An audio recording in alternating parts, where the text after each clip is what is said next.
Welcome to On the Bubble Podcast, episode 79. I'm your host, Tsubasa J. Ueda. With me is my co-host, Yuki Lee Bender. Today, we're going to be doing a run-through of part the Mistveil draft format as a whole and talk about the changes that we've had in our evaluations of cards since we've done the How to Draft episodes and update you on what we think of the format so far. But before we do that, anything happened this week for you, Yuki? Any new testing and or new decks that came out of your testing so far that you can talk about? I know that we're recording and it's 10 days to the PT, and usually that means that I'm playing a lot. But I don't know. This weekend I played board games one night with Jay actually. We played Here to Slay. That was pretty fun. We were playing with 6 people and we just made each other miserable. I think by the end of the last game, nobody wanted to play anymore, but we were all just like, no, you have to keep playing. Somebody has to win. It was kind of amazing. One of our friends got super tilted because it's like a game where you need to roll dice, and he kept rolling exactly the right number, but then somebody had an ability to -1 his roll, so he kept failing by exactly one 6 turns in a row and just kept getting time walked, and he was just super tilted, and it was very entertaining. So I did that. I vintage cubed all day on Sunday. I did play Flesh and Blood yesterday, which was the Monday. I went to an armory draft, which was productive. I played new. I went 3-0. And I played Riptide before that. I saw Hidden Dale post that he's not going to the PT, but if he did, he might play Riptide. And I was like, surely this is not bait. I'm going to play the Riptide deck that made top 8 of the UK Nats. Man, I went 3-2 into Zen, but I don't think it's because Riptide's good.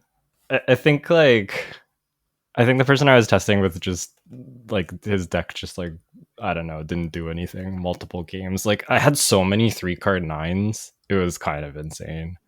It's premeditate, load my battering bolt, pitch my codex, battering bolt for 9. And he's just looks at his hand I can't beat this. This is my first transcend card. Why does your battering bolt line up with it? So I don't think I'm going to play Riptide. Realistically, I'm probably just going to play Zen for the PT. I don't think that the deck has really changed. It's still broken. We kind of talked about that last time on the podcast. I posted an updated Zen list as well as the sideboarding notes and how to sideboard for every matchup and everything up on Patreon. So if you want to see updated list for Pro Tour, maybe you're not sure what to play or how the list changes, you can check that out as a starting point. I suspect that, maybe the week before I'll do a little bit more testing and maybe I'll find a slightly better blue. I don't know. I think I have blue Biting Breeze in there. Maybe it'll become some other random blue that doesn't make that much of a difference to the deck, but yeah, I think realistically, if I play a deck, it's going to be within a few cards of that list. Maybe CNC, maybe not, maybe Weakest Link, maybe not, maybe trade around some of the blues, but the deck's basically still the same. And I don't know, maybe I trick myself into playing new, but realistically, I think I'm just on Zen. So that's basically what my week's been. It's been a lot of maybe I can play some other deck. No, it's just Zen. Every time I play games, it's just I should just be playing Zen. Yeah, that's kind of disappointing. At the same time, we kind of expected it from our talk last week. So, yeah. Honestly, I think this episode will come out on the week before the PT, so I don't think we'll have an episode the weekend the weekend of the PT. I think the next episode after this one would be after you come back from the PT, because you are going to go for the extended trip, right? Yeah, I'm kind of leaving Friday for a friend's wedding, and then I'm going to Winnipeg for that, and then I fly from Winnipeg to Amsterdam on the Sunday, and then I'm there for the week, and then I come back on the following Monday. So yeah, I don't know. I might be able to record during that time. We'll see. We'll see if there's much to record. At the moment, I don't want to be a doomer about this format, but it kind of feels like a bit of a dead format to me. So unless my opinions change or there's something exciting to talk about, we'll probably just record afterwards. But if there is something interesting before the PT, then maybe I can squeeze in some time. We'll see. Okay, then let's move on to our main topic. We'll keep this episode kind of short and make it more like a debrief on like what I think is going to be important to at least like the important parts about this format and the key highlights that we either missed or we changed our opinions on since our how to draft episodes. And I think number one that we didn't really touch on deeply would be the equipment in this set. What do you think about the equipment in part of the Mistveil so far? We like kind of talked about it early. Like we said, the equipment's very good, and I think that that's true. I feel like part of Mistveil has like the general power level of the cards is pretty good. Even like a lot of the filler, like the droplet cycle and stuff, are just like super playable. And so like typically, even if your deck isn't open, like you can have like a bad deck and it feels bad, and like it probably is like not great. But the like I feel like the floor on that deck is so much higher than in some other formats, and I think that also the equipment is just like very very good. And because of that, I feel like just like your deck having 3 to 4 equipment is so important. Like I don't know if I've 3 0'd in this format without like 3 equipment, to be honest. Yeah, that's fair. That's fair. A lot of the equipment in this set, or actually, I think almost all of it, except for the chess piece that like gets you the chi, I think blocks for one. Is that correct? Yeah, it definitely. Sorry, it minimum blocks for one, and actually, a lot of these equipment does even more than that. Right? Like, let's talk about like news equipment, arousing wave. Like, it blocks for one and gives you a fang strike later. Yeah. And it can also turn on like double trouble, which would give you like +2, or it can turn on um I had a game at Nationals where my opponent had like several red pick to pieces, and he was just like, break my arousing wave, my pick to pieces is 4, arsenal my fang strike. Then he's like, pick to pieces, my pick to pieces is 5, and I'm just like, that's kind of good. Like, it's just like vanilla damage, but like, he gets to play like a 0 for 4. Well, not like quote unquote a 0 for 4. But if you're daggering already, the resource is pretty free, so he gets to go like 4 and then 5, which is just like kind of solid. It's like super important against Enigma to like turn on your pick the pieces multiple times. So, Mm-hmm, mm-hmm. it does the damage. That's typically how new wins against Enigma is like playing a pick to pieces and like leaking like 9 damage through their ward. Yeah. So all that's to say, like, I think you need to be picking equipment really highly. And I think the attitude that I've been picking up towards equipment, especially at locals, but I think that even at Nats and some of the Nats like practice drafts we did with the Toronto crew, this was true. And even on like runaways, I found this to be true, is just if you decide to pass an equipment, like let's just say you pass Skybody Keikoi, I would expect to like not really see that card again. You're probably not going to see that card again, especially if it's like pack 2. You're just not going to see that card again. Maybe if it's like really early pack 1, it's like yeah, maybe you might see another one, but it's like not even a given. But I just think that like the equipment's pretty contested, and if you pass like an arousing wave, like it's fairly likely you won't get another arousing wave unless you have like the read that new super open and you think it's like yeah, maybe like there's like spots where you can take your risks, but just like understand that if you pass an equipment, you might not have an equipment in that slot, and I think that that's like fairly likely to be the case. Yeah, in this set, there's only exactly one equipment per pack, unless you get a rare chest piece. Then you can double up on an equipment in your pack. Mm-hmm. But like, unlike in heavy hitters, where there seemed to be a lot more equipment that was like going around and you get them late. This set feels more like WTR in the sense of like the equipments were so important that like you had to pick them early or you ended up with like zero. And the decks with zero equipment and the decks with like 3 equipment were like night and day. You're like almost one card. Actually, you're usually more than one card down. Yeah. And I think the other thing about I think it's like extra amplified in this set because of the 30 card limit. Like you can only play 30 of your picks. So like this is like a thing in Magic as well, but if you draft 3 equipment, you're just getting to play 33 of your picks. Like you just get to play more of the cards that you drafted. And those equipment are just so much it's so likely that those equipment are better than like whatever marginal upgrade you get from like okay, like maybe you like I don't know, maybe you upgrade like a yellow fact finding mission to a red, right? Like you cut a yellow fact finding mission because you spent the pick to get like a red one instead, and like you get like +1 on that. But if you had the equipment, you would just get like +1 to +2 on board that you don't even have to draw and play. Yeah, that's a really good way to think about it. Actually, I never thought of it that way. Yeah, it's just like you only play 30 of your picks, right? So just like so many of them don't. I don't know. I think that just like upgrading your card index slightly just doesn't matter that much by comparison. Yeah, that's fair. And like the floor on just regular playable Flesh and Blood cards in your deck is pretty high, right? Like Hmm. even the bad cards, right? The quote unquote bad cards block for 2 still. So like it's not like, oh, picking up a yellow copy of some card that's like playable in your deck isn't actually that much worse than like the best common in the set, right? Yeah, and I think again, like especially in this set, the cards are just so playable. Like the bad cards are just still pretty good. It's not like Uprising where you have like yellow Oasis Respite and like yellow sand cover, blue sand cover. Like you have all these like super unplayable cards. It's not really the case in this set. I think that like pretty much every card is like reasonable.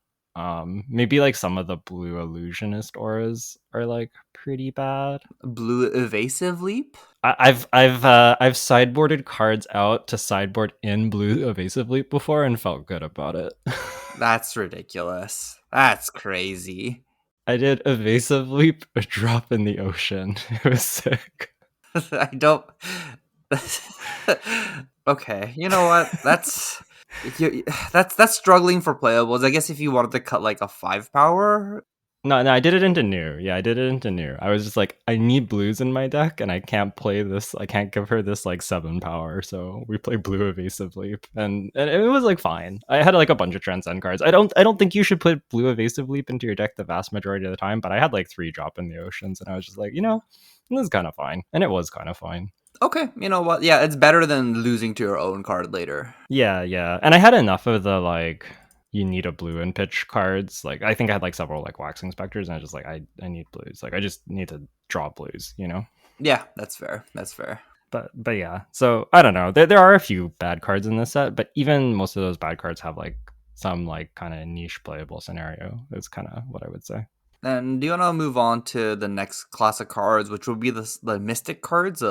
So basically these are kind of like generics in this set, or they are basically generics in this set.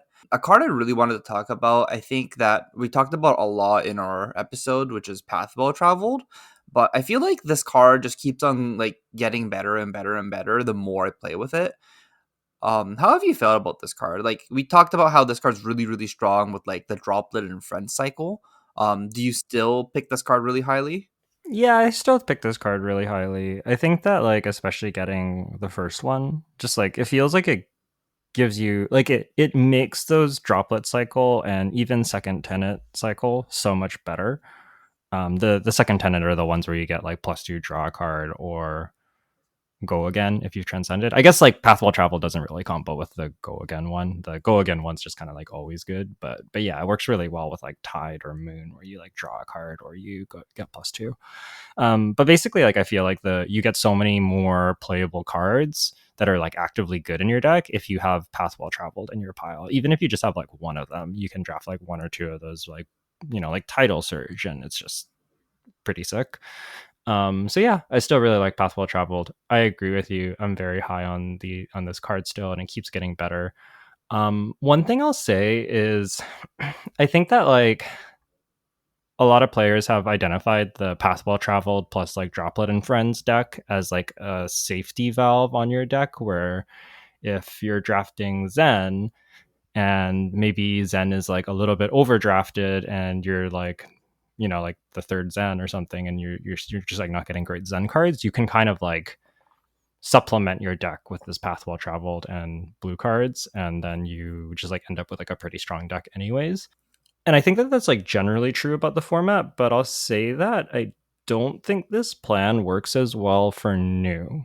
I think it's very good in Enigma and very good in Zen, but I think that new I've played new with this package like twice, and I didn't do very well either time. And I also played somebody at Nationals trying to do this in new, and it didn't feel very impressive. And I think the problem is just that like New still wants to be banishing cards for her hero ability, and she wants to do a fair bit of blocking, and just be making your blues like be on rate isn't really like enough to win a game versus the other heroes in this set. And then you're like also bad in the mirror because you have all these blues, like all your powers in these blues that get stolen, and then you get beaten up. So like I kind of think that you don't want this package in new, but you can still play like Path Well Traveled with like a couple of these cards. I just don't think you want to go like super heavy into this package in new specifically.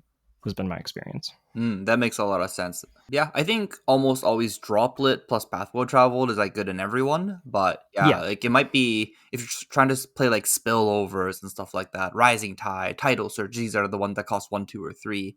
It could be a problem. Actually, I think it is usually a problem because like when you want to play Rising Tide Pathway Traveled, you need to have another card to play with it as well, and you need a pitch card.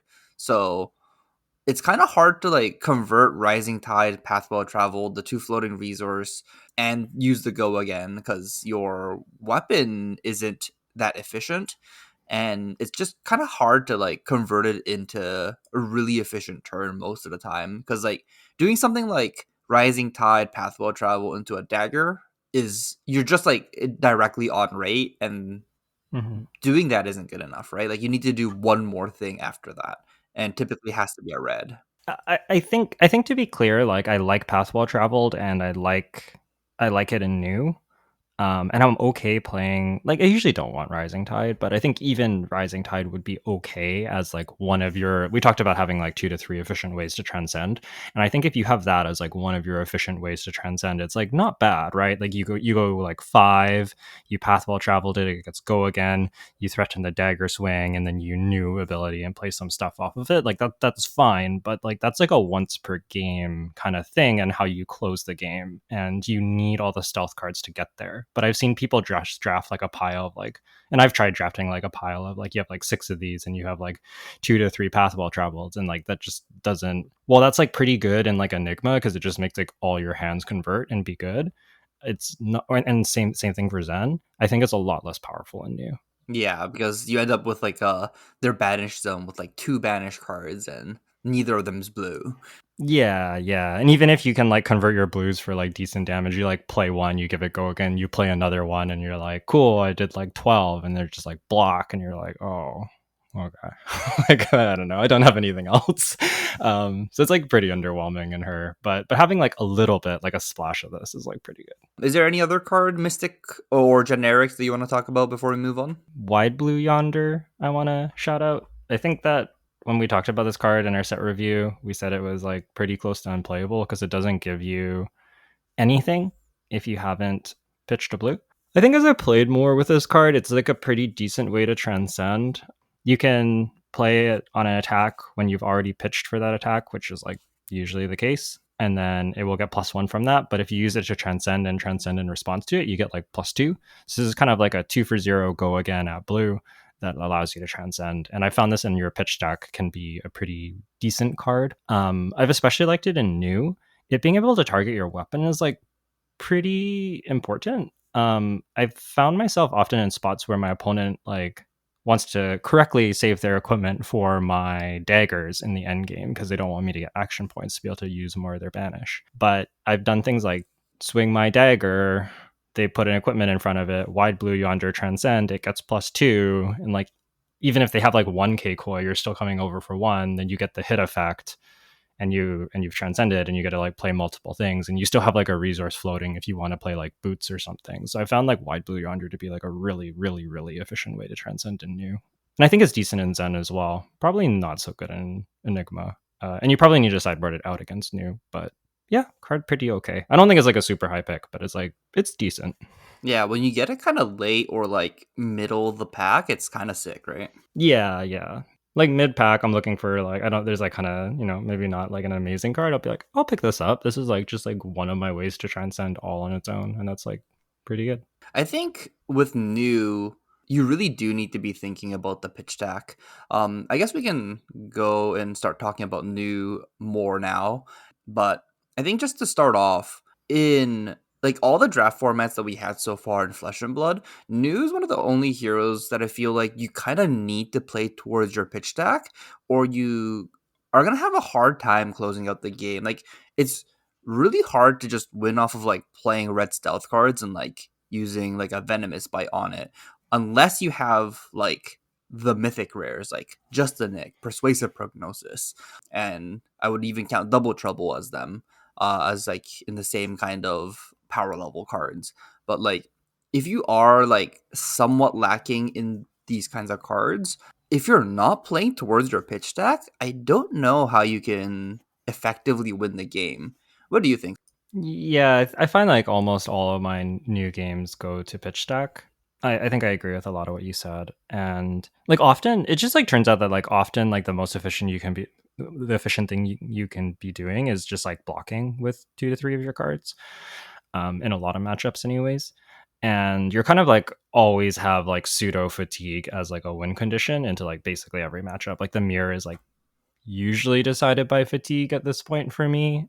Um Enigma is like usually decided by fatigue, and Zen, I guess, like maybe isn't, but like you wind up banishing most of the blues in their deck and then killing them with their banish. So it's like it still goes to second cycle. So yeah, I think that's true. And I think for that reason, like you really don't want to play Stir the Pot in new because it screws up your pitch stack, which is like actively bad for you. Like I guess like if it's like the chi that lets you transcend and win the game, it's like fine, like you can play it, but it's just like not the most ideal chi. Yeah, you really want Homage, Passover, Rising Sun, Setting Moon, Preserve Tradition. Yeah, those four, honestly. Yeah, I think those four are really, really kind of where you want to be, and you're often kind of thinking about your second cycle as you are playing the game. Um, I guess the other way you sometimes win games is like your opponent stumbles, and then you have like kind of like a nutty new deck with like a bunch of reacts, and you're just like they're like, yeah, like I'm at 12, no blocks, and you like I don't know, like double venomous bite or something on your double trouble, and they just like explode. Like I've seen that happen a few times, but it's not really like the normal way that you win a game is new. Yeah, I feel like that just has to line up so perfectly that it doesn't happen often enough that that plan's just not reliable. It happens like once in a while, but usually it's second cycle. I think the more common one is like the blowout is usually just the Nick, which is the Majestic. You're just like look at your life total, you're at like 6, your opponent attacks you for 1, and you're just like, I win the game if I go no blocks. So I go no blocks and just go just the Nick, and you're like, this is the only card I lose to in the format.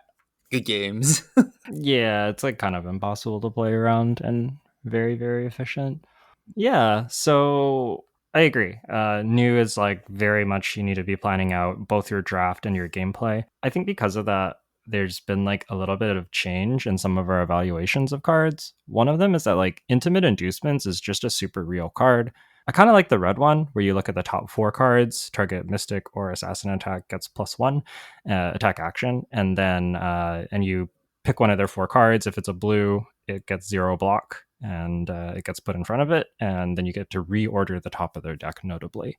So you're often getting like what like the best blue out of their top 4 cards, and then you get to choose a card off the top to banish to either like satisfy your life gain or perhaps like mill a threat against Enigma or get like a second blue into your banish. Like it just like does a lot of things where you can like you just gotta like either stock up your blues, gain some extra life, or like remove their best threat. Yeah, I think it's like a multi-purpose card, and I feel like I've lost many games like playing Intimate Inducement and just like topping the wrong card, or like putting the wrong card as a block. I'm like, oh my god, if I just like put a red card as like the blocking card and like banished it for the rest of the game, I would have won this game. But like I didn't do that, and like I let them have their pouncing key left in their deck, and like ended up losing the game because they ended up searching for it later or something like that. But like, Yeah, I've also had that experience. I very nearly lost a game against an Enigma where I can't remember exactly which cards I decided to take from them, but essentially I could have left them with two prevention cards in their hand. Like I think it was like a Moon Chakra and a Waxing Spectre or something. And I had a pick to pieces in my arsenal, and I was like super likely to draw a reaction because I hadn't seen them in a while. Like the number of reactions I had relative to the deck I hadn't seen was pretty high. So I think like the next turn I drew the reaction, I had the pick to pieces. And I'm like, why didn't I just leave them with all the damage prevention stuff and just like make it so that I know they can't block it? And it's just like not something I had come across. So I hadn't really like thought of it and put it together. But as soon as I drew up the hand, I was just like, oh, like this was definitely the play and would have been like kind of insane. So there's just like a lot of things you can do with that card, and you need to be, I don't know, thinking about all the possibilities, I guess. The card I would suggest you have to play with it a couple times before you put it to practice in like a bigger event, I think. And honestly, like all of the colors of this card are like fine. It blocks for 3. It blocks for 3. Yeah. And it costing 0 is also really good because like against Zen, you're often kind of trying to play this like attrition style plan where you're like blocking a bunch and then like playing like a 1 to 2 card hand and like stocking up their banish and maybe gaining some life, and just like this costing 0 so you can do like desires of flash. I play this thing, I banish like 2 blues and gain 2 life. It's just like kind of nuts. Whereas like anytime you have to do like dagger, desires for flash, venomous bite, you just take too much damage. Like if they stumble and you can do it, fantastic. But like a lot of times you don't want to be like taking 3 to deal 3 against Zen. You want to like preserve your life total so you have the room to use his blues later in the game. And the problem with Venomous Bite is like you need one more blue with it. So like Yeah. you need to keep a 3-card hand essentially, and that's almost never gonna happen against Zen. I guess talking about Venomous Bite, what do you think about Hiss and Venomous Bite so far? And I guess Tide Chakra. I'm kind of lower on all of them now. I think you still, like, to be clear, I think you still want them. I think the correct number of red reacts is somewhere in the realm of like 2 to 3.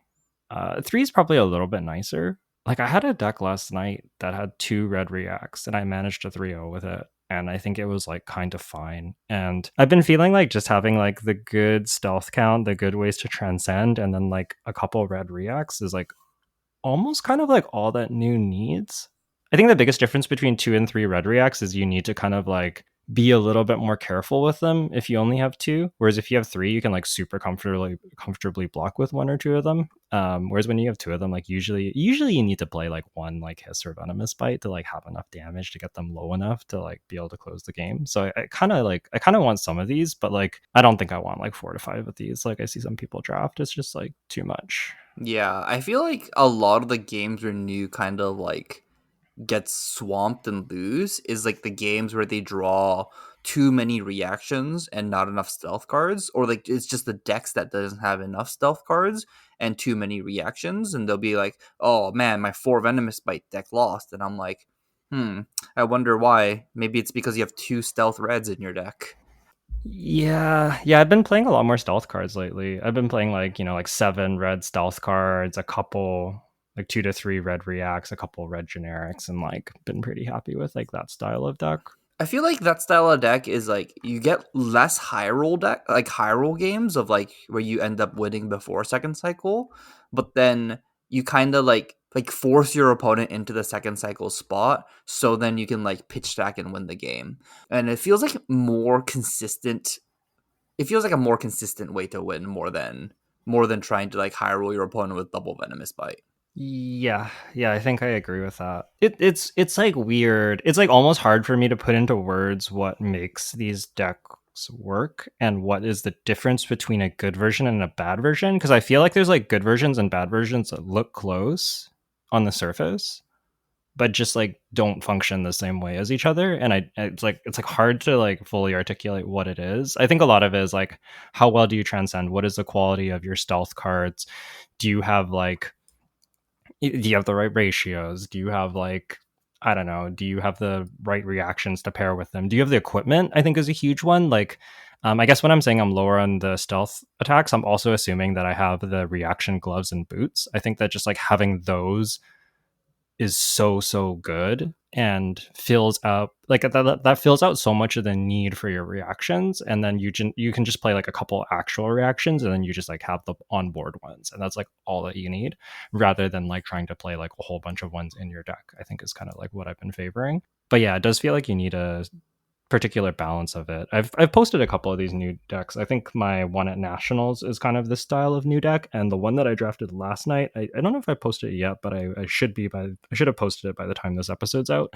I was playing like 5 reds in this deck. Granted, I had like 3 yellow double troubles, and like some of my yellows were like pick to pieces and stuff, and I had like Gravekeeping, Bastion, Blanche, which are like all solid yellows. So like I think that like saying my deck had like 10 yellows is like maybe not reflecting the power level of the deck, but I do think it kind of like shows something about the deck. Like I just had like, because I had like the 2 venomous bites with my 3 yellow double troubles. And I'm like, this is like all that I need to win games. Like I don't really need more than this.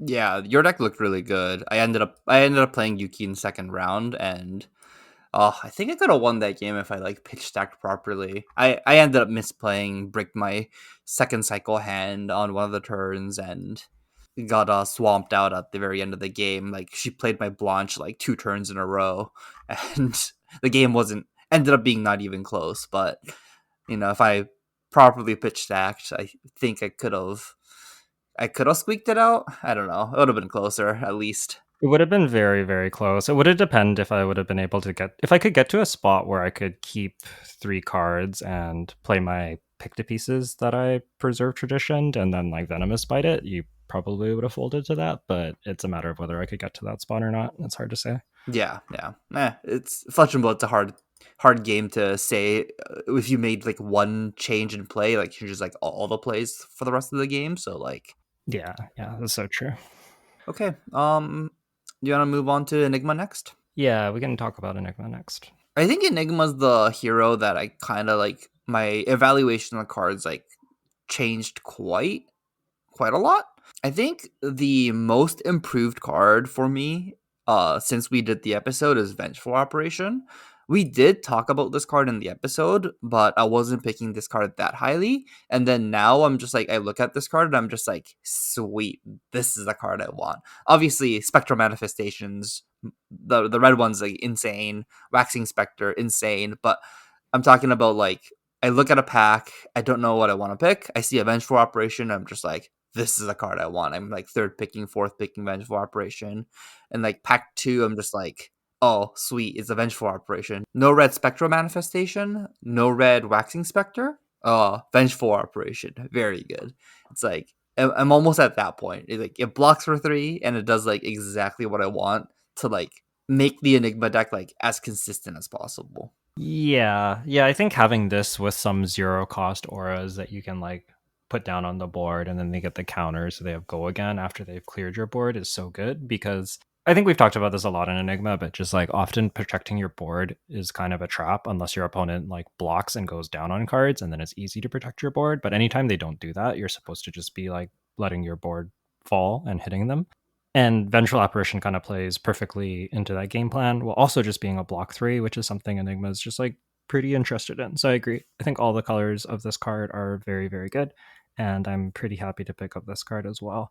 Are you picking this card? So you said that you're picking Waxing Spectre and Spectral Manifestations at red over this.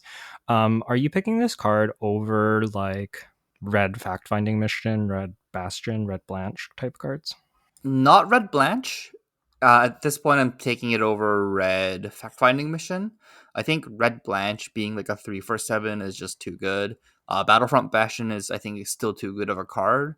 Things like Fact Finding Mission, Gravekeeping, Water the Seeds, basically the non 3 block, non 3 costs, I'm picking over it now. Just I value this card being a 3 block pretty highly at this point. And because I still want to be playing like powerful cards like Red Blanche, I do like still want a copy of like red fact finding missions, or like even a yellow fact finding mission, which means that the number of 2 blocks in my deck kind of increase for the more generics I play. Like I'm still wanting to play like some of the Emissary with the Tides and stuff like that. So I do prioritize the vengeful operation just being a 3 block just kind of highly at this point. And I'm thinking that I can get the fact finding mission yellow later in the packs.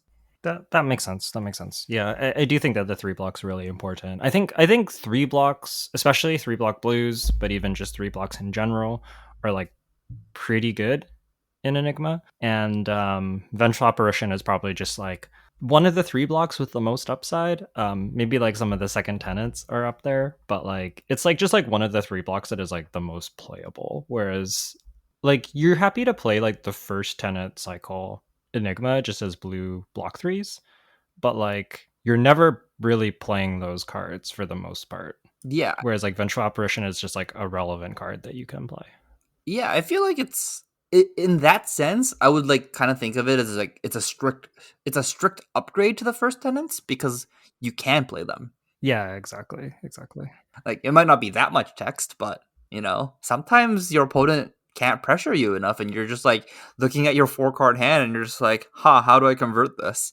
And you're looking at like a first tenant, and you're just like, this does nothing in my hand. Like I don't want to arsenal it, and I don't want to like I can't pitch it because there's like too many cards I want to pitch already. It like ends up just stranded in your hand. I drop 3. Giving myself an IP penalty does not feel that good. So For first tenant of Chi Tide is like pretty good if you have like Tidal Surge to go with it, because then you can 3 card 9 with it and it's still like a blue block 3. But like not all Enigma decks are trying to do that, and in fact like I think that like my ideal Enigma deck is not necessarily trying to do that very much, if at all. But it is like a way that you can build it. So there like are uses for those cards, but in general, Vengeful Apparition just slots so much more cleanly into the game plan you're trying to do. yeah, I agree with that. Any other cards you want to talk about for Enigma? Because I think all the other cards are kind of like pretty straightforward. You want Spectral Manifestations, and the Waxing Spectre. Yeah. I think your like early take on Enigma was just like pretty much bang on. That's worked extremely well for me, and I've talked to a number of other people who are like, I never drafted Enigma. I listened to your podcast and I did exactly what you said, and I 3-0'd my draft, and it was just like cool. So I think it works. When I play against Enigma, it's consistently the most frustrating to play against. I think a lot of the other decks are like super beatable. That one is just like very powerful when it comes together. I think the other card that has gone up in my estimation is the Essence of Ancestries. So this is the rare cycle that blocks 3 and wards 2 and costs 0. It's an action, and it says that when this leaves the arena, if you control no illusionist auras, the next time you would be dealt damage by a red source, prevent it. The yellow one is yellow source, the blue one is blue source. These cards are a lot like Vengeful Apparition, where they block 3 and there's something that you can just put down. They're like a block 3 that you can put down as a ward 2. And the prevention text is like often not relevant, but when it's relevant, it is insane. I've just like blocked down, played an Essence of Ancestry body, and had like a Zen opponent do some attacks and then like pop it. Like I do like a little bit of blocking. They pop it and they like look at me, look at my card, look at their card, look back at my card, look at their card, and they go, okay, Arsenal pass. And I'm like, oh, I got to play the game now instead of sitting here and blocking, and because they just put like a, I don't know, like a red like, well, like whatever it is, like a red like, I think like one time I saw like a red Chi Unleashed, like just like get Arsenal, and I'm like, oh, like that's kind of nuts. But like even if you just get like a red Untamed or something, like, or pouncing Chi or just like whatever, if they just like can't play their attack that they want to play because you're just going to prevent it and they have the Arsenal, that's huge. So cards are very good. Yeah, lets you get back tempo. I think all the colors of this card is actually kind of good. Notably, the ward number on this card doesn't matter which color you're playing is always 2. So just like the yellow one having ward 2 is kind of nice. Just plop down and start attacking with it, or even just having it ward 2 is kind of nice when you play it. Same with the blue one, like it being like a blue strip 3 block ward 2 card in general is like very very good in like second cycle. Even if it goes into third cycle, it's kind of nice to be able to play down an Essence of Ancestry Mind, it's the blue one, and actually have the text relevant because both players are only playing blues at this point. And if you get the prevention off that, it's also insane. Yeah, I really like this card. It's not really that high of a pick for me yet, but definitely like if I see it, I don't see any like spectral manifestation, waxing specter. It's a good card to pick. Yeah, I think it's like a little bit below Vengeful Apparition for me, but it's close. And it also notably combos well with Vengeful Apparition. Like playing any of these and getting basically like a 3 go again aura is just like really nice considering that card was just like a block 3. Like I'd rather have like the Essence of Ancestries in my deck than like the Solitary Companions in my deck. Even though like I still think like having a couple red Solitary Companions in your deck to pair with your Vengeful Apparitions is like actively pretty good. The Essence of Ancestries just being block 3 is like very, very nice because I think most of the time you are like wanting to block with this card, but then it's like occasionally you line it up and then you get to do the thing. Yeah, yeah, man. Just block threes and enigmas are so good. They really, really are. Then do you want to move on to Zen next? I'll give the disclaimer that I just feel like I almost never end up drafting Zen in this format. I don't know. It's probably has to do with like how I value cards. I also feel like he's just very often aggressively drafted. Like I draft pretty open in this format. Like I often don't pick what hero I am until like never before like pick 6 usually, like occasionally before pick 6, but usually not. Often I won't decide until like the wheel. I've decided in pack 2 multiple times in this format as well. So I think because of that, I just like often like sit there and then I'm like, somebody passing to me is playing Zen. I will pick something else. Like that's just been like kind of my experience. So I'm gonna kind of lean on you for the Zen knowledge here. Yeah, okay, that's fair. I think the one of the most important cards in Zen so far is Pouncing Key. This is the zero cost ninja attack action with combo, and if it says Crouching Tiger was the last attack on your combat chain, it gets +1 and go again. Activating Zen's ability and finding a powerful card is kind of important in having a turn that like goes over the top. Obviously, if you have like the majestic chase the tail, that's the best one to find, but that's just not the case most of the time. And having red pouncing key, specifically the red one, is kind of important. And it lets you do a play of like pitching the chi, finding pouncing key, making the tiger, attacking with the tiger taming kakara, which is his weapon, attacking with tiger for 1, and then attacking for pouncing key for 4 is like 2-1-4, which are all pseudo breakpoints that are hard to block, and you almost always get to leak like 3 to 4 points of damage just pitching a chi essentially. And if you like start the turn with like a untamed or even like a flex clause, any card with go again, this turn kind of becomes insane. And the Zen decks without pouncing key, the red one, and the Zen decks with red pouncing key is like night and day. I feel like I think we before the episode we talked a little bit, but we're talking about like having a pouncing key and key unleashed. And you were saying that maybe even just pouncing key is more important than key unleashed. Yeah, potentially because like Key Unleashed always costs 2, and if you basically like if you don't get to swing the staff for Chi Unleashed, it's like a 2 for 7. But if you play Pouncing Chi in that same spot and it lets you swing the staff because that costs 2 resources, just like the Chi Unleashed, you get 2 from the staff, 1 from the Tiger, so it's still a 2 for 7, but it's like harder to block because it's 2-1-4. So I think Chi Unleashed is better, like specifically when you can swing staff and play Chi Unleashed, but in all the other spots, Pouncing Chi is better. I think ideally you just have like access to both of these and you can just pick whichever one's more efficient in that particular spot. But I think that like in a lot of spots, Pouncing Chi just ends up being better and like more flexible. Yeah, that's fair. That's fair. I think you kind of want 2 red pouncing keys in your deck and a way to bring it back into your deck and play like 2 to 3 transcend cards in Zen. And I feel like those Zen decks are like the most powerful ones. And obviously, like you just want to have a bunch of untamed. But I feel like that's a given at this point. You're just like Red Untamed is like the number 1 card to move into Zen for me at this point. It's like Red Pouncing Key, Red Untamed, I'm in. Is where I'm at. Yeah, I think that makes a lot of sense. I think those cards are super good. And the other play that I've been seeing Zen players do, there's kind of like 2 variants of it. One of them is like you just do like whatever normal starter, and then you do like blue pouncing chi, and then you end on like a rising tide or something because it pairs nicely with a staff or even like a droplet.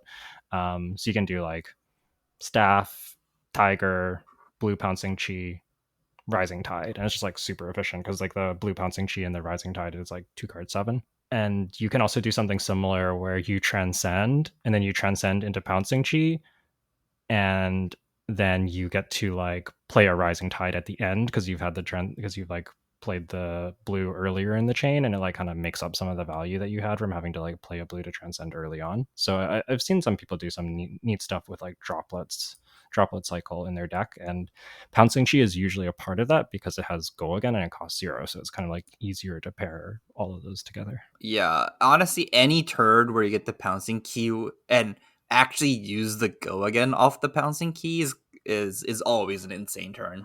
Yeah, there's been a lot of spots where like maybe I identify that my opponent can transcend here, and I'm just like thinking about all the possibilities and thinking about how to block because I'm like trying to figure out what they might transcend, and I'm like, I can beat everything in this spot except for pouncing chi. Please don't have red pouncing chi. Like I've been in that spot multiple times where I'm like, I can beat any other card, but they have like pouncing chi here, or they have like pouncing chi into emissary. Like, oh, I can't beat it.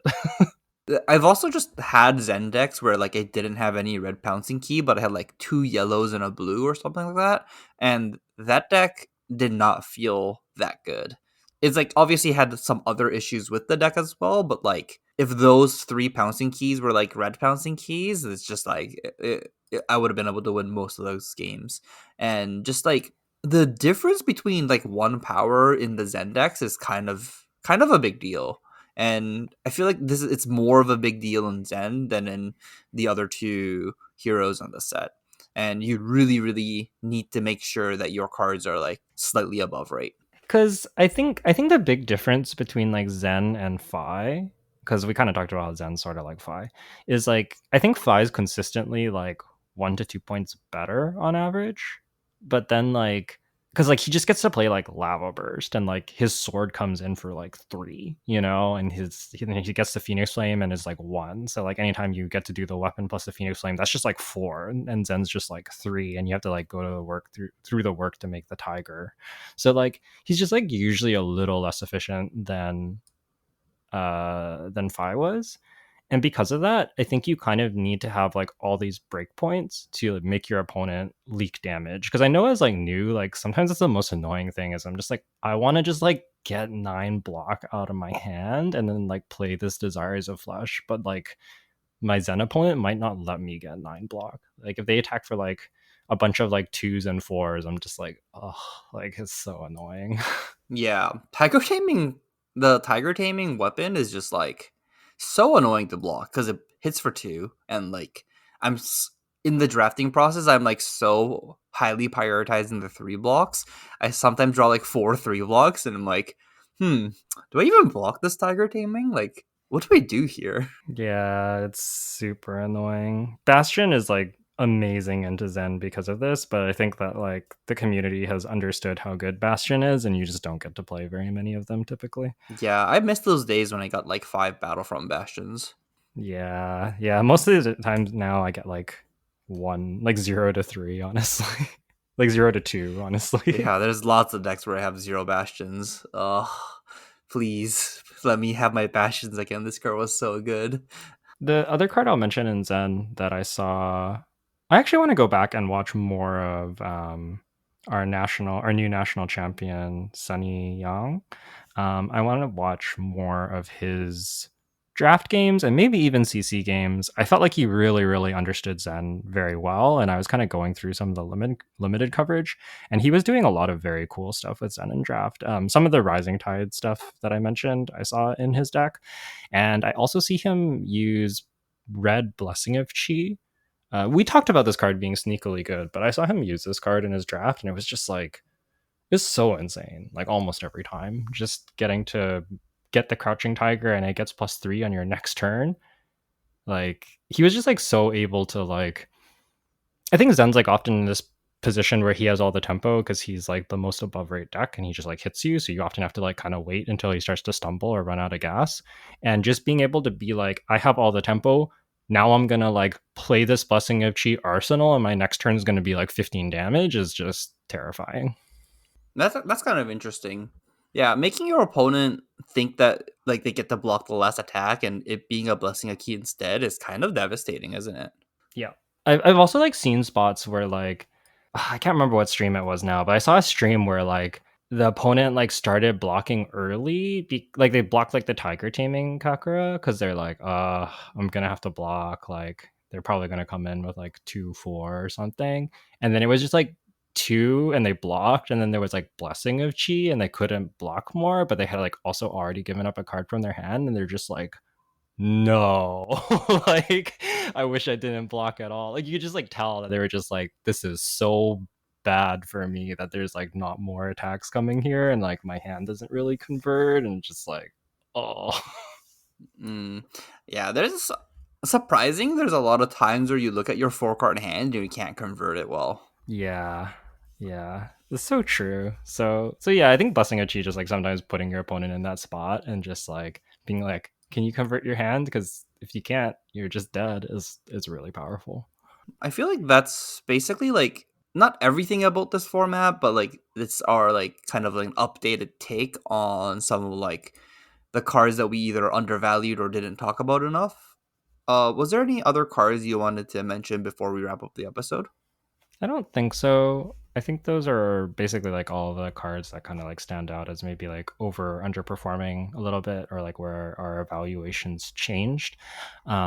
If you want to know how to draft the specific heroes, you can go back and listen to the how to draft episodes. I think that they should hold up pretty well. I think for the most part it's the same. Just keep in mind some of these like slight changes towards some of the cards and how we value them. But other than that, like the macro strategy and what the deck looks like is like largely the same. Before we wrap up, early on, I think we were of the opinion that all three heroes pretty close in power ranking. How do you feel now? Do you still feel like that? Is there a hero that you want to be less? Is there a hero you want to be more? I think I want to be Enigma. If possible, I want it to be Enigma, and Enigma just has unbeatable decks, is what it feels like. It doesn't come up that often, but because the power on Enigma is in her red commons, I feel like when you get the broken Enigma deck or like the really strong Enigma decks, it's kind of hard to lose with it. Mm-hmm. Yeah, I think the good Enigma deck is definitely like probably the best deck overall. Enigma's like sometimes a little scary to draft. I feel like I feel like a lot of people gravitate towards Enigma, as far as I can tell. I think a lot of people have recognized how powerful she is. I guess the flip side of that, of the power level being in your red commons, is like it feels like so much of the power levels in red Waxing Spectre and red Spectral Manifestation that it's like, oh, you need those cards. And like sometimes just like depending on like how the packs open, or like I don't know, like it's just like sometimes you can just like you can have some real train wrecks as Enigma, I guess is how I'll put it. If you don't get those cards, if you don't get those cards, your deck just like doesn't do very much. So that's like the only thing about Enigma. But I agree with you. I've been liking Enigma and trying to draft her quite a bit more recently.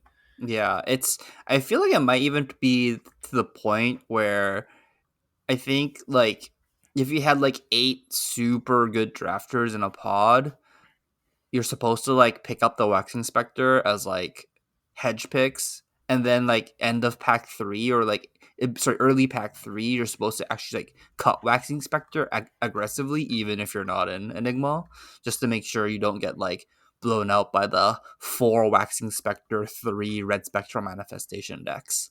Because like, didn't you have something similar to that at like Canadian Nationals? Yeah. Yeah, I had a deck like that. I think I had 3 Spectral Manifestation, 2 Waxing Spectre, and then some strong generics.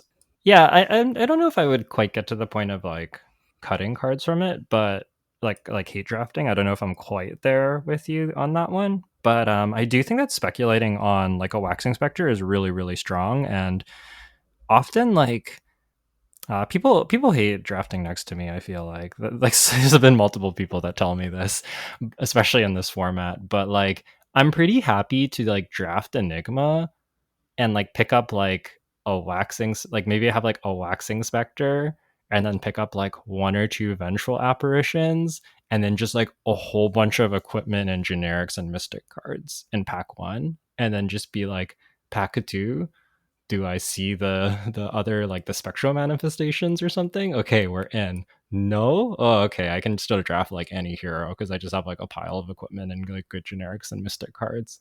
I feel like I do that a lot as Enigma because like the floor in the deck is really low and I want to make sure I have those key cards.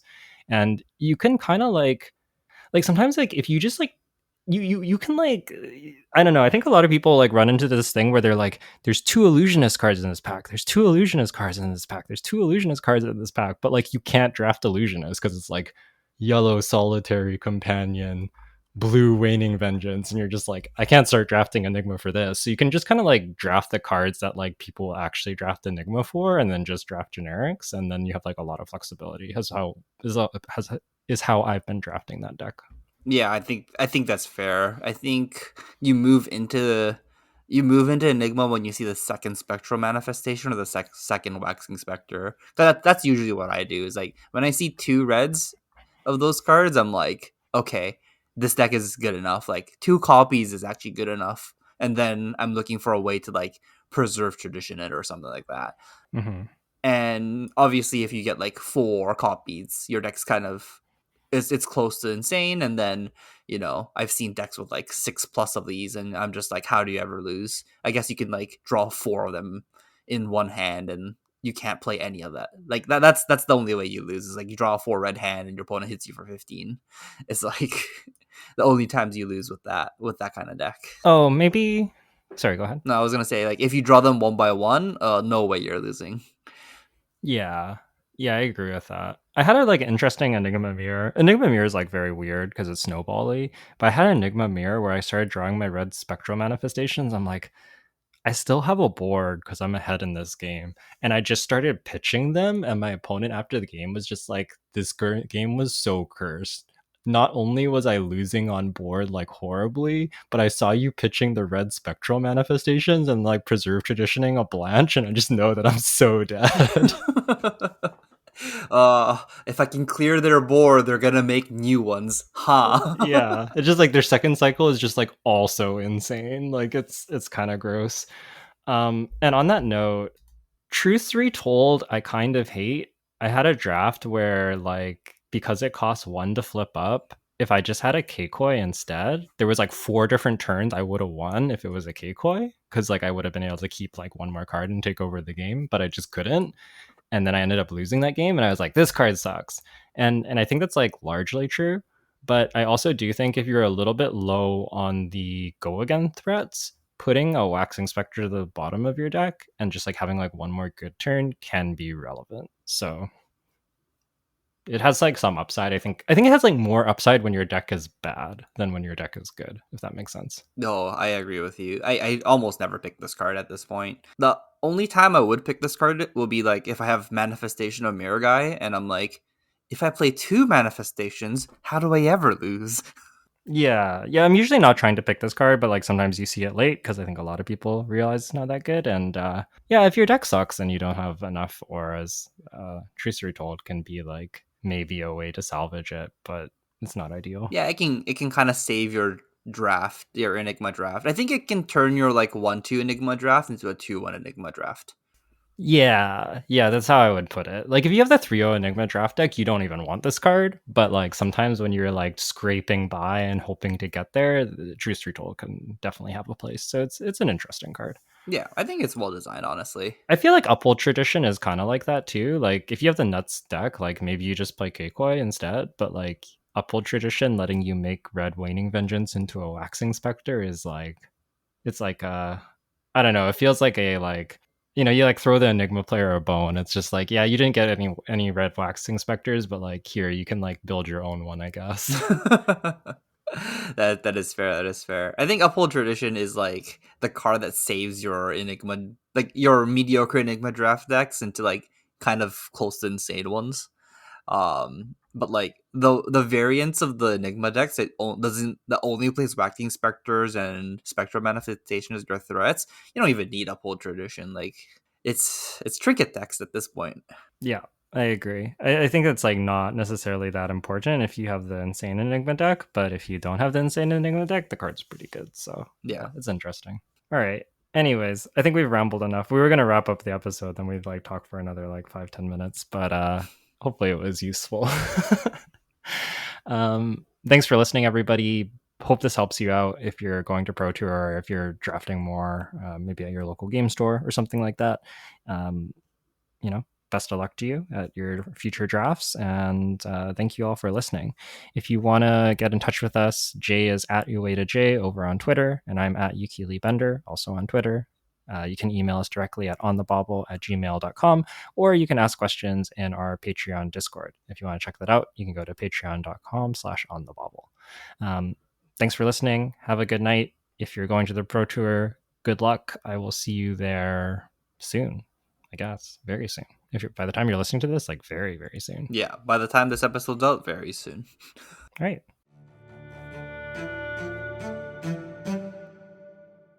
Sign off. Sign off. They don't really have anything to talk about. I'll talk about my vintage cube a little bit. Oh yeah, your Sunday vintage cube. Yeah, sure. Go ahead. Yeah. We did like 4 cubes. I think usually the way that we do it is it's like 8% draft. We do teams after drafting, then we play for $20. So if your team has the better record, the other team pays you $20. Like one person will pay you $20 from the other team, and if you lose, you play one person on the other team $20. So each person on the team gets $20. I ended up winning 3 of the 4 drafts, which felt kind of good because I feel like the last while I've been playing Vintage Cube, I'm just like, I don't recognize half of these magic cards anymore. And like, I'm trying to draft like old Vintage Cube, but there's like all this new shit that I don't understand. So, felt kind of good to actually like do well for a change. I got to draft like a blue white mid-rangey control-y deck with a like 2 mocks or something. Um, it's kind of unfortunate. Kevin's cube. Kevin's cube had some weird cards in it, and he's playing God, what is it? Is it Mox in the Box? The one where you like roll a d6 for it? Oh yeah, it's the It's like mocks an that you get. uncard. Yeah, it's an uncard where it's like it's You like a roll a mocks. d6. If you roll a 1, it blows up and you lose 5 life. Yep. And then 2, 3, 4, 5 gives you like one of the 5 colors. Each one's a different color. I played this card in my draft 3 times. Every single time, tap it, roll 1. I lose 5 life. Go. This happened like every single time I played it. I never got a mana out of this card. It felt super, super bad. Do you know what that is? It's scab skin leathers.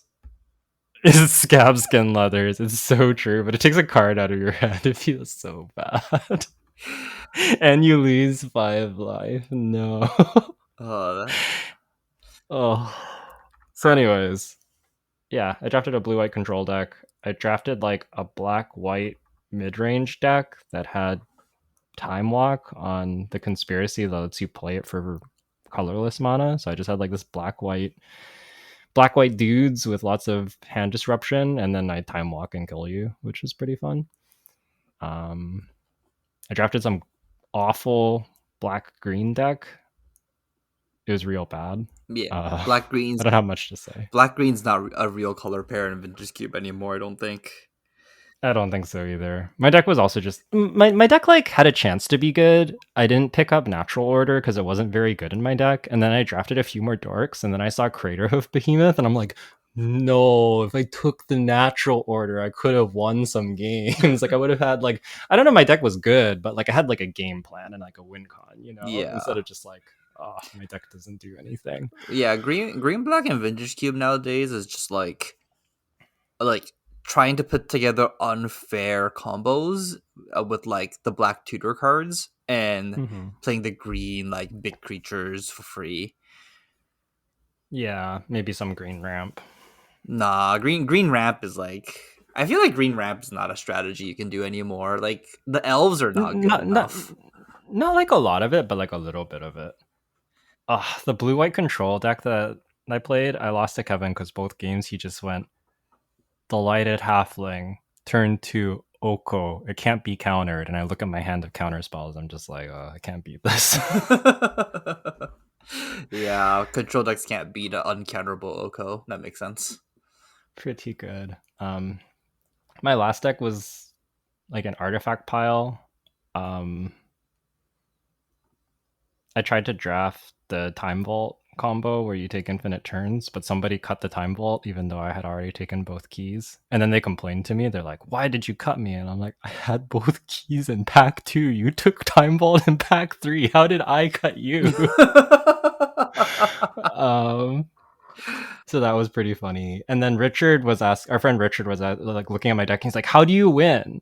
And then I just like went 3-0 because I had 2 Mox and a Soul Ring, and I would just either balance. I had like balance and mystical tutors, so I would just like play my whole hand, balance them, or I also had Urza's Saga, so I could just like make like 6/6 constructs, like balance them, then like make a bunch of 6/6 constructs. I had Karn to make more constructs, and I had like Portal to Phyrexia and Wormcoil Engine. I was like a little bit light on win cons, but I just like had enough fast. Like I had a lot of fast mana, and I had enough busted things to be doing that it just like didn't matter. Busted, you mean fair. Yeah, Yeah, you just played fair, but 2 turns ahead. yeah, like I put my whole hand down turn 2. My opponent goes, plays some creatures. I balance them that make them discard basically their whole hand, sack their board, and then I sack a land because like maybe I win second, and then I play Factor Fiction and refill my hand, and they're just like, yeah, I'm good here. That's fair. That's fair. Yeah, clearly fair. It's like grief scamming people. Yeah, Yeah, I yeah, just super super reasonable. reasonable. Super reasonable. Like my threat's not even that strong, right? Yeah, yeah, it's Ugh. it's totally fine. Like I'm just hitting you with like a 5/5. What's the problem? Yeah, that's fair. That's fair. Yeah, I I was don't know. I think I was playing the same cube, not with you, but like on a different time, Hmm. and I ended up going like 3-0 with a deck where I'm just like Oath a Druid, put a random Eldrazi in play on turn 3, attack you, Annihilator, you lose the game, and it just like did that every single game because my deck was just like show and tell Oath a Druid with fast mana. So I'm just like, turn 2, I play this Eldrazi, and I have like 5 Eldrazi's on my deck, so like I just can't miss. And my deck was like Tinker into Blightsteel Colossus, Show and Tell, a bunch of Eldrazi Oath of Druid, It sounds pretty sweet. and I wanted to play Tinker in my deck. where I couldn't. you just didn't have Tinker. I just didn't have Tinker. Hmm. The same person that had the Time Vault also had the Tinker. I was sad. Unlucky. And they couldn't play either of those cards, and they were on my team. The worst feels bad. It was Richard's son. No, no. Then he told me I cut him. Oh, that's too funny. That's It too probably funny. doesn't make sense to most people, but it's pretty funny if you know him. Um, anyways, yeah, Vintage Cube is a lot of fun. I enjoyed that deck. Yeah, Turns out when you have enough fast mana, sometimes you don't need Tinker. You just like play Portal to Phyrexia on turn 3 or 4 or something, and it's like, yeah, this is still good enough. yeah. I actually ended up getting like a call from you guys to like probably draft like the third or fourth draft, but then I was like Yeah. fast asleep in my bed, and I like woke up at like 9 or 10 p.m. and be like, uh, good morning. What's up? Yeah. Yeah, I think we had already gotten I forget who came by. But anyways, we had already gotten 2 more to fill out the draft. Yeah, no, that makes sense. That makes sense. I looked at your message like 4 or 5 hours after the fact, so way too late. Yeah. Yeah. But yeah, it was a good day. We ended up doing like 4 drafts. Pretty fun. Yeah, it's a good breather before your pro tour coming up. It's good prep for my pro tour. Ah, I see. yeah, get that vintage cube practice in. Yeah, that's right. Yeah. Yeah, a few people asked me, like, how's your testing been going? I'm like, well, I played board games and Cube this weekend. And then yesterday I played Riptide. And they're just like, oh, are you playing Riptide at the Pro Tour? No, not a chance. And they're like, oh. Uh, yeah, I'm kind of like over this format. Zen's too good. I'll just play Zen. It's fine. We'll be fine. I like the draft format. I mean, honestly, I'm excited to draft at the Pro Tour. Yeah, no, it sounds this format's so sick. It's been a great time. Like I 3'd my Nats draft, but like honestly, it's been a good time. Like I feel like the draft portion mattered, and like I kind of like that. Yeah, I feel like both the draft and gameplay matter a lot. It's kind of sick. Okay, let's wrap it up because it's getting long even for the whatever this is called. Sign off. Yeah. All right. Good night, everyone. All right, good night.